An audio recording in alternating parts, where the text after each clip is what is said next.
Hello everybody and welcome. My name is Redbug and today in Jotunnslayer I'll be showing you how to get this Warden skin. And all you have to do is complete it on the map Svaltravheim. No, how do I pronounce it? Svaltravheim. No, Svaltravheim. I've been trying to practice how to pronounce that. But anyways, all you have to do is just complete this map with the Warden on hard difficulty to unlock his other skin, or second variant of his skin, which looks quite cool, in my opinion. If you haven't watched my other Jotunnslayers, if you just never know what this game's all about, I recommend watching my playlist. I talked about what this game's about, what I do, blah blah blah.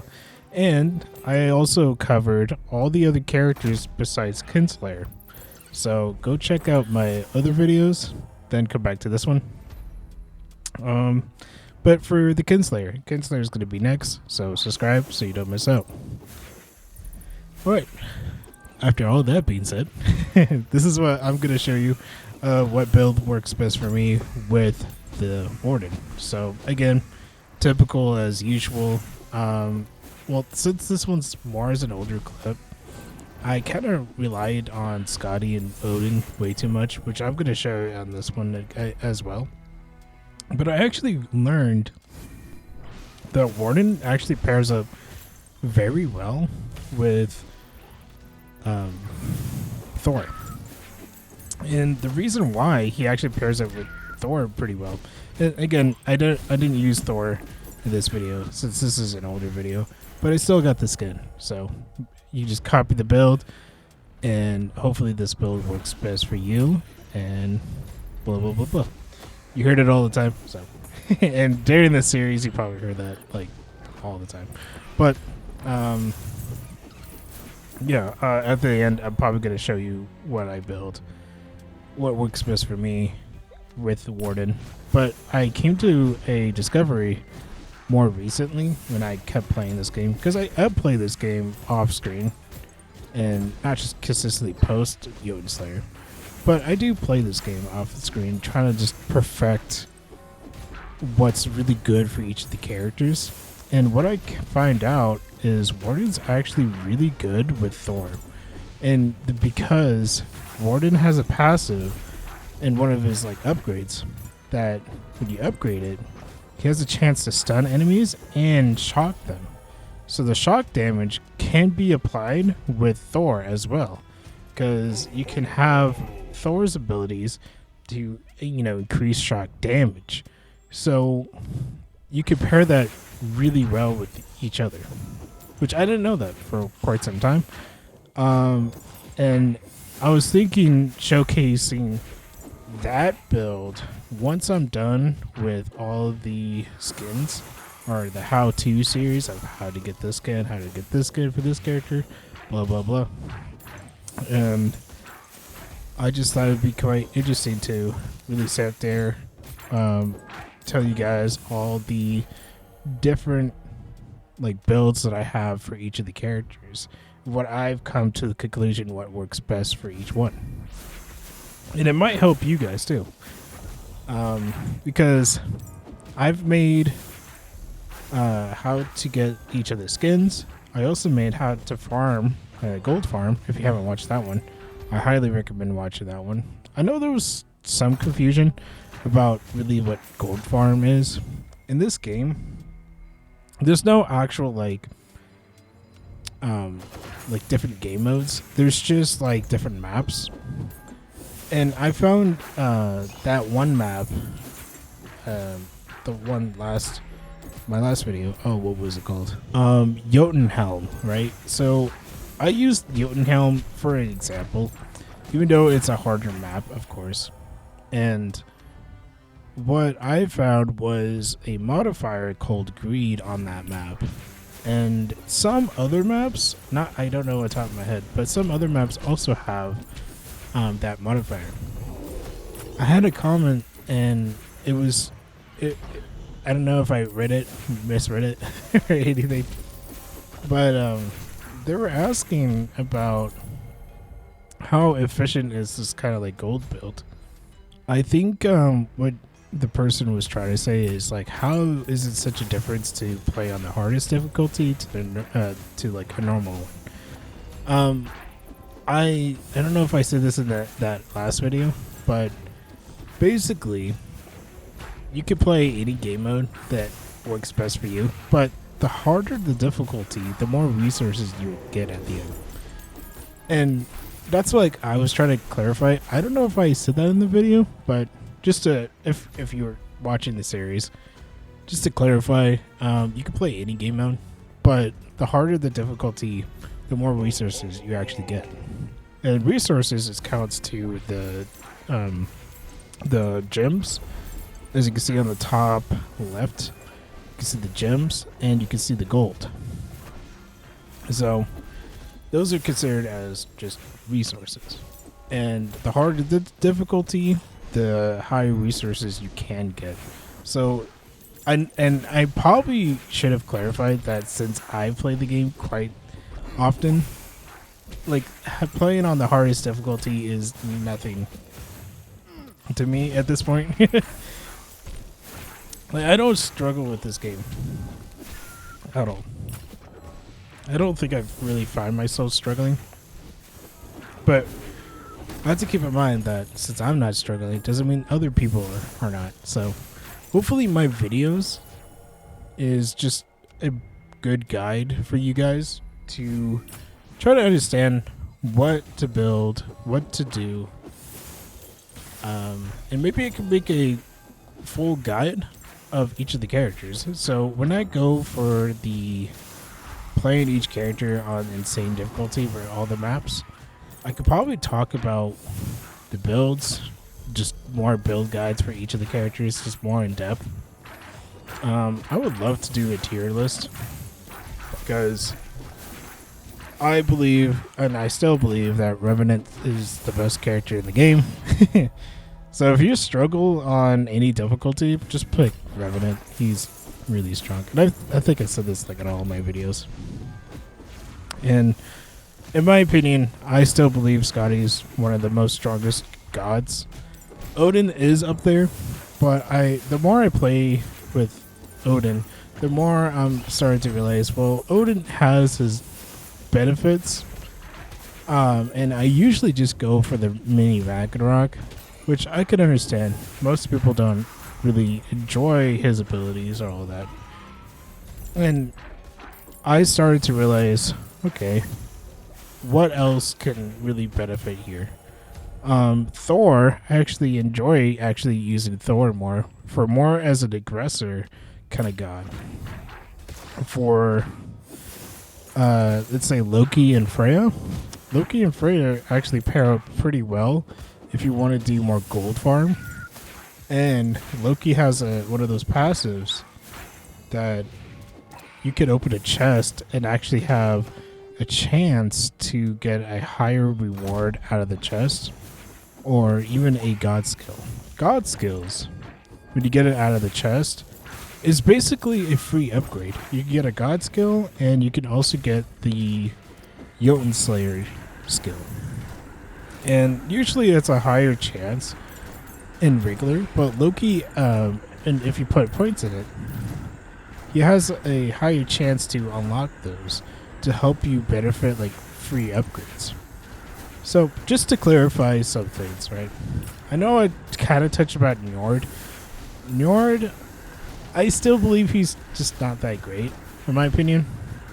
I've watched other people say that he's good, but in my opinion, I don't think he's really that good.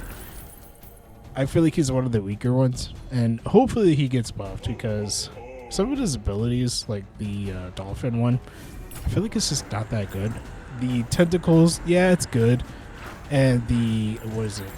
The ghost ship, or the ship itself. I feel like that one's the best one. Same thing kind of goes with Loki, right?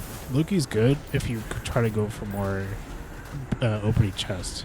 And what Freya actually has is she has a higher chance to drop chest when you level up.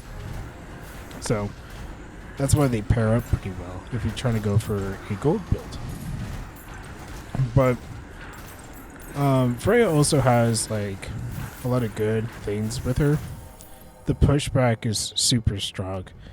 And you could actually do an aura build with Nidhogg and Freya, because Nidhogg also has a aura that anyone gets near you, they have a chance to fear. But they also do damage. So if you pair up Freya and Nidhogg with both auras, you could just stand still and just as the enemies, right, always try to hit the Jotun or the Jotunnslayer, they're just gonna consistently get damaged.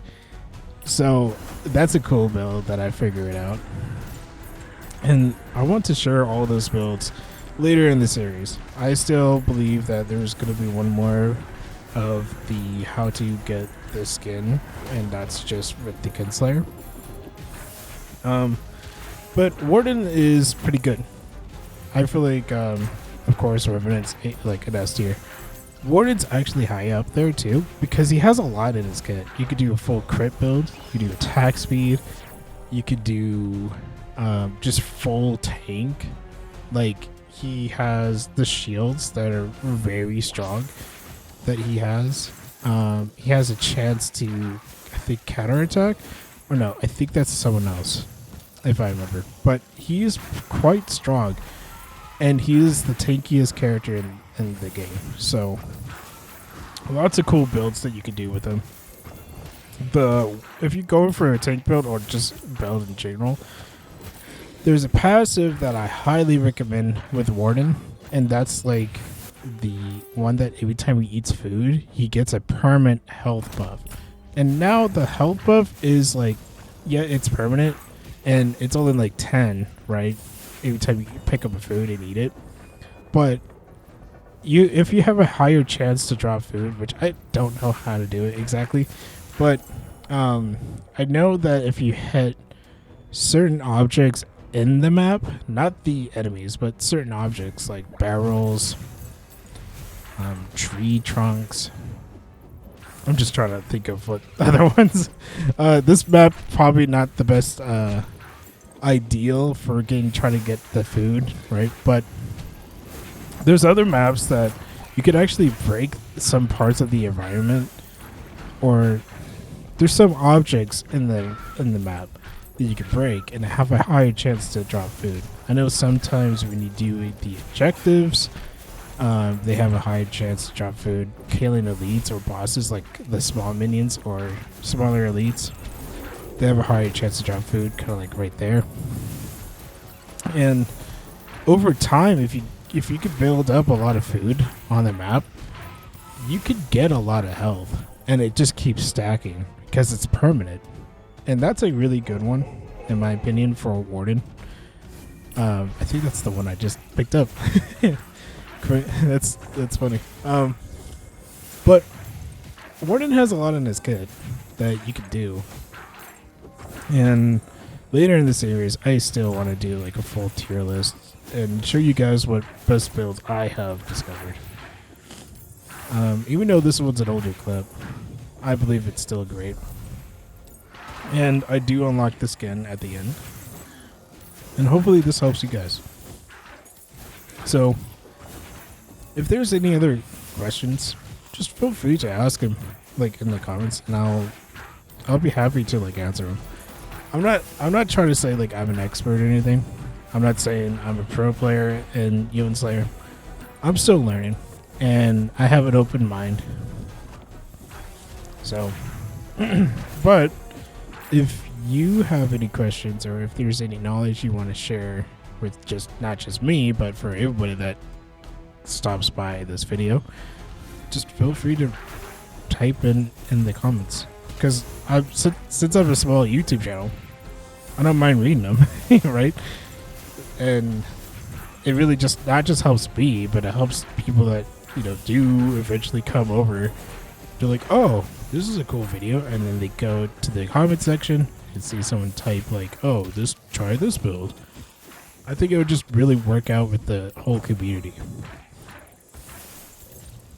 But if there's any like confusion of maybe I said something wrong, or maybe I didn't clarify certain things in my other videos, just feel free to ask me, because again, I would be happy to, answer your questions. But hopefully I reinsured what that comment said from my last video of like how to gold farm. But just to recap, right? For the gold farm, it doesn't matter what difficulty it is. It's just that I preferred going for the higher difficulty because you actually have a higher chance to get resources. But you could perform pretty well with normal. And think on easy, it is shorter. So, because every time you do a harder difficulty in this game, I think the time does increase. And maybe you could actually just do easy runs and just keep rebooting them to get gold. But the reason why I made that video is because the new update came out. Well, not out, but it's going to come out on December 4th, if I remember. And I would like to make a follow-up video talking about the update. I kind of, briefly touched it, but they recently added the trailer for the new character, new map, new god, new items, well, new weapons I meant. And I'm quite excited for that. The new character looks interesting. In my opinion, I'm not too sure about his character design, the new character. I feel like I don't know, maybe I have to retouch my Norse mythology, but he doesn't scream like he belongs in the game, if that makes sense. Like, just his character design. Maybe if they changed it a little bit more, I think it would probably look or feel like more as a Jotunnslayer than just some random character, right? But that's just my opinion. And again, there's gonna be skins for him as well, so I believe that it would be fine. But it'd be kind of interesting to see the new character, see what his abilities, just see how it goes. Another thing, don't make the mistake I did in this video. So I usually put 2 points in Scotty. I usually do the snowflake ability and the ones that shoot, like, well, not that one, not the one I have in this video, but there's another one that it shoots like these ice projectiles, and those two are the best ones to have a higher freeze chance. And the higher the freeze chance, the better, especially if you go in with Scotty, because the higher freeze chance, every time there is a passive, well, Scotty also has a passive that you pick up. Every time you freeze someone, you can actually do a little bit more damage, and you can heal. So that's why you always want to look for abilities that kind of synergize with each other. That's just like a general thing in this game. Always try to find something that kind of like synergizes with each other. Again, I know in this video I didn't really showcase Thor, but Thor works surprisingly very well with Warden. And you want to look for Thor's abilities that increase shock chance, just to get the full benefits of not just the Thor, but you also get the full benefits with Warden. Another thing, Warden has a couple abilities, and the ones I don't really like is there's one that's like a vortex. I feel like that one's kind of weak, and it doesn't really suck. I know, that's funny. Suck. It doesn't really pull people in, if that makes sense, even though it's supposed to be like a vortex. The hammer one, the one that I have, that one works pretty well. And if you max that out, it's just like these 2 projectiles and you can kind of see it right there. And it kind of goes back and forth. It's really good against like bosses, surprisingly, and it's really good against hordes of enemies. The other one that's a must-have for Warden is the shields, as you can see right here. The shields that are kind of floating. It actually blocks damage, and every time the shield breaks, it will shoot out and actually hit the enemy. So it's quite useful. Those are like my two favorite. The anvil isn't too bad. I rather prefer the anvil besides the fist. The fist is okay, but I feel like the anvil just slightly does a little bit better, in my opinion. Another thing with Warden, the hammer that I chose, I think it does extra crit chance, and you could actually do a full crit build with them. And all you have to do is just get a bunch of attack speed and focus more on the hammers. Not that hammer, but basically your basic attacks that he throws hammers. And you want to build with more critical hits and all that. But the reason why I use this one, the actual hammer and the ultimate, I don't really care about the ult because I barely use it. But it's the passive of actually having a higher crit chance. It just really works well, especially in this game, because you could crit chance any enemy in this game, and I feel like that's really useful, even the bosses. So, but 22 seconds left. Trying to get as much XP as I can, but I was like, I don't think I can level up again. So that's why I started it. But this boss isn't too hard. I feel like he's quite easy, in my opinion. And if you haven't, fought this boss, or maybe you struggled fighting this boss, I'll kind of show you. So this first phase, right? Not that hard. You just hold left or right. I find myself having more success holding to the right more. Maybe this video, yeah, because every time I do the left side, kind of like that, I end up getting hit more. But when he does that attack, right? Because see right there, I went to the left, but I still got hit. But every time you go to the right, it's not that bad. Also, the floor does shift, but in my opinion, it's not that bad. If you think of the floor, the house, okay, so the center doesn't move, like the closest to the boss, that one doesn't move. The middle part will always go left, and the bottom part will always go right. Sometimes it will stop like this, and that's totally fine. But if you had that, just keep it in mind, right? And maybe it could help you dodge his attacks. So right here would be a bad example for me, because I was standing in the middle part of the rings. And then this part, you're like, oh, I can't do damage to him. All you have to do is stand on those little, like, I'm going to say light bulbs, and he will actually throw like a different attack, and that attack will actually hit the light bulb, and it will cause his shield to, like, disappear. The flamethrowers, they do a lot of damage.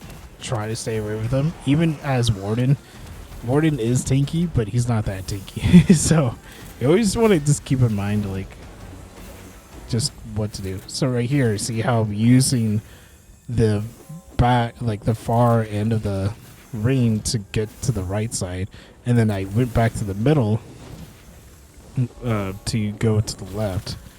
But yeah, if you stand right here, you see like how he hits it, the boss, and that'll break the barrier. This part, like when he does like that big AoE attack, just if you're not really good at bullet hells, try to like not look at the boss, but look at your character. Like this part, look at your character and see where he's standing. That really helps you to like avoid those attacks. Because if you really think about it, you don't really have to look at the boss in this game. Your character will automatically would look at him, and he should be already like attacking him.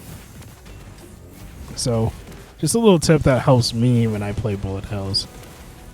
But as you can see, even though I'm not like killing the boss like 3 hits like I see in the rest of the video, I still end up killing him. It just takes a little bit of time because this build isn't really meant for boss kills, but you get the idea. Alright, now this is his final phase. And again, you can see I'm just going to stand next to the... I still wanted to call it like a light bulb. And utilize the moving tracks with your, like, the way that you want to go. But yeah, that's how you beat so Vault of Hel on hard with Warden. And then this is how you unlock challenges, new skin for Warden. But yeah, this is what I built, and maybe it might help you. So, and you can feel free to pause it at any time, just to see what they say. But that's really it. It's not as hard, but it might be hard for others. But there you go, and this is what the skin looks like, which I personally like a lot more. I like the helmet, and I like the shield. The shield looks really cool. But hopefully this helps you guys. Alright, thank you so much for watching. Hope you guys enjoyed, and I hope I will see you in the next. Bye-bye.